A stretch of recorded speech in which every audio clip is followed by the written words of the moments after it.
A flotilla is a group of ships traveling together for a specific mission, often united by a shared purpose or cause. Throughout history, flotillas have been used for exploration, trade, and sometimes protest, symbolizing both solidarity and determination on the open sea. The Global Sumud Flotilla was a unique civilian initiative, named after the Arabic word sumud, which means steadfastness or perseverance in the face of adversity. This name reflected the spirit of those involved, who were determined to stand firm despite significant obstacles.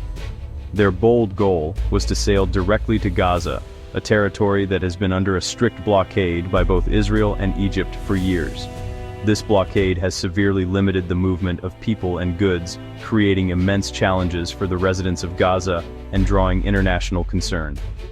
By organizing this journey, the flotilla sought to shine a spotlight on the humanitarian crisis in Gaza. Their voyage was not just about delivering aid, but also about raising global awareness and urging governments and organizations to take meaningful action. The flotilla was made up of small boats, including fishing trawlers and other civilian vessels. These boats were loaded with humanitarian supplies, medical equipment, food, and other essentials, intended to help those in need and to make a powerful political statement about solidarity and hope. On board were people from all walks of life: doctors, journalists, human rights activists, and ordinary citizens from many different countries.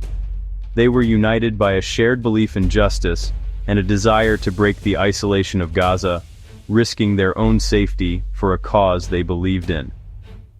This was not the first time such an attempt had been made. Previous flotillas had also tried to reach Gaza, often facing interception and international controversy. Each mission, whether successful or not, had managed to capture the attention of the world's media and spark debate about the blockade. The Israeli government, however, viewed these efforts as direct challenges to its security policies and sovereignty. Officials argued that the blockade was necessary to prevent weapons from reaching hostile groups in Gaza, and they were prepared to enforce it with their powerful navy. As the flotilla set sail, the world watched closely. International media crews followed every development, while supporters and critics alike waited anxiously to see what would happen. Would the flotilla break through, or would it be stopped like so many before? The stage was set for a dramatic and tense encounter at sea. The mission of the Global Sumud Flotilla was not just a journey, but a direct challenge to the status quo, testing the resolve of all parties involved, and the international community's response. As the boats drew closer to Gaza's shores, the question remained: would they succeed in reaching their destination and delivering their message of hope? Or would they face the same fate as those who had come before them, stopped by force on the open sea? Stay informed with subscribe now for stories that reveal the truth behind global events. Preparing the Global Sumud Flotilla was a meticulous process that unfolded over many weeks across several European ports. Each harbor became a hive of activity as volunteers and organizers from different countries converged with a single purpose. The atmosphere was a mix of anticipation and determination, with every detail carefully planned to ensure the mission's success. Organizers worked tirelessly to raise funds, purchase seaworthy boats, and gather essential supplies. They faced logistical hurdles and bureaucratic obstacles, but their resolve never wavered. Fundraising events brought together communities, while donations poured in from supporters who believed in the cause. Volunteers loaded medical supplies, school books, and other vital goods onto the boats, knowing these items could make a real difference for people in Gaza. Each box represented hope, solidarity, and a message of support for those living under blockade. The shared belief in their mission united people from all walks of life. The diverse group held regular meetings and intensive training sessions by the water, emphasizing the principles of nonviolent resistance. They discussed strategies for staying calm under pressure and practiced responding peacefully to possible confrontations at sea. These sessions built trust and camaraderie among participants. Their goal was not only to break the Gaza blockade and deliver much-needed aid, but also to challenge the legality and morality of the blockade itself. By sailing together, they aimed to draw international attention to the humanitarian crisis and inspire others to take action. They hoped to spark a global conversation, encourage political change, and remind the world that ordinary people can stand up for justice. Press conferences and public demonstrations amplified their message before departure. As the ships finally departed, participants used social media and live streams to share their peaceful intentions and document their progress in real time. Their updates reached supporters and curious onlookers around the globe. This transparency was crucial.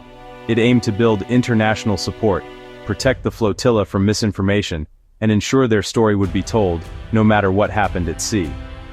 The flotilla's journey was watched by the world, a testament to the participants' courage and determination to stand up for human rights, even in the face of uncertainty. Would their message reach its destination, or be silenced at sea? The world waited and watched, hoping for a breakthrough. The Israeli Navy prepared for the Global Sumud Flotilla, a familiar scenario. Their mission was to enforce the Gaza blockade, seen as crucial for national security. High-level meetings and intelligence gathering informed their strategy. Elite commandos and warships were on standby, aiming to stop the flotilla with minimal force. The Navy rehearsed operations to ensure a swift, controlled response. Public messaging emphasized Israel's right to defend its borders. They offered the flotilla an alternative dock in Israel, inspect aid, and transfer it to Gaza.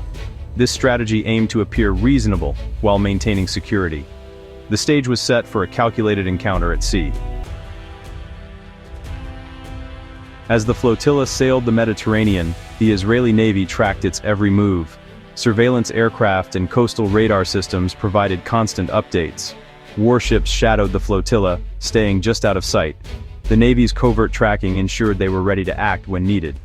Activists knew they were being watched, but saw only endless blue sea. This calm before the storm was filled with anticipation. They continued their course, preparing for the inevitable encounter. Somewhere beyond the horizon, the Navy waited. As the flotilla pressed forward, the distant outline of Israeli patrol boats emerged on the horizon, their silhouettes growing sharper with every passing minute. The activists on board exchanged anxious glances, aware that the moment of confrontation was drawing near. The open sea, once calm and endless, now felt charged with anticipation. The powerful naval ships began to circle the smaller boats, their engines rumbling as they formed a tight perimeter. It was a calculated show of force, a clear message that the blockade would be strictly enforced. The contrast between the imposing warships and the colorful civilian vessels was stark, highlighting the imbalance of power. Undeterred, the activists raised their flags and banners high, singing songs of protest that echoed across the water. Their voices, though small against the roar of engines, carried a message of resistance and hope. Some waved peace signs, determined to show their non-violent intentions. Journalists and photographers moved quickly across the decks, capturing every moment of the unfolding encounter.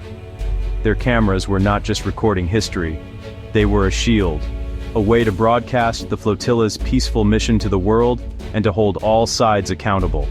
Suddenly, the Navy deployed fast-moving Zodiacs, each packed with armed commandos. The sight of masked soldiers gripping their weapons added a new layer of pressure, raising the stakes for everyone involved. The activists braced themselves, uncertain of what would happen next. The commandos held their positions, close enough to be seen but not yet boarding. Their presence was a silent warning, a reminder of the consequences if the flotilla refused to turn back. The tension between the two sides was almost tangible. Despite the mounting pressure, the activists remained resolute. They continued to document every moment, determined to show the world their commitment to nonviolence and their refusal to be intimidated. The Navy's approach became a psychological game, with each maneuver designed to intimidate and urge the flotilla to abandon its mission. The standoff grew more intense as the ships drew closer, engines idling in the water, waiting for the next move. On both sides, faces were tense and eyes darted nervously. Crew members whispered instructions, while activists steeled themselves for whatever might come. The air was thick with anxiety and determination. The question hung in the air. Would the flotilla yield to the overwhelming force, or would it continue its defiant course toward its destination?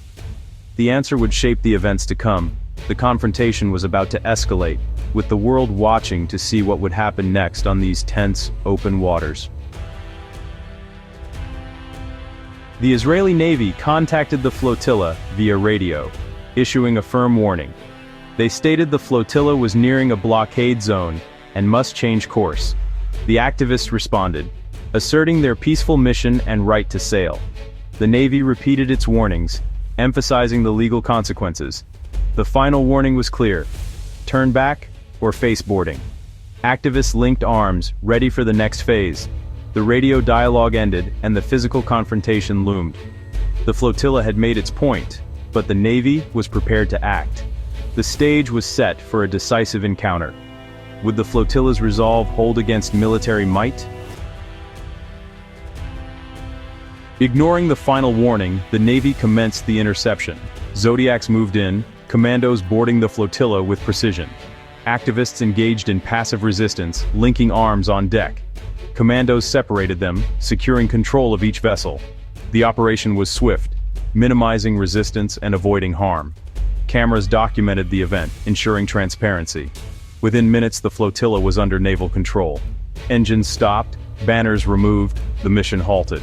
The flotilla's journey ended in the shadow of military power. The next step: escorting the ships to an Israeli port. With the flotilla under control, the Navy steered towards Ashdod. Activists were guarded, given food and water, but their mission thwarted. At Ashdod, they faced deportation or legal proceedings. Most chose deportation, returning home with a story to tell. The ships and cargo were impounded, aid inspected for weapons. Israel offered to transfer aid to Gaza via land crossings. The activists' journey ended with deportation stamps and a 10-year ban. Back home, they shared their experiences, highlighting the blockade. Though they didn't reach Gaza, they succeeded in raising awareness. Their story became a symbol of resistance and global attention. The interception sparked global reactions, dividing opinions. Supporters condemned it as aggression. Others saw it as self-defense. Protests erupted worldwide, demanding an investigation. Governments faced diplomatic challenges, balancing support and relations. Israeli officials defended the blockade as essential for security. The event didn't change the blockade but drew global attention. The flotilla's mission became a chapter in the region's complex narrative. Activists were hailed as heroes or provocateurs, depending on perspective. The world remained divided, but the flotilla's message resonated. The story of defiance against a powerful navy left a lasting impact.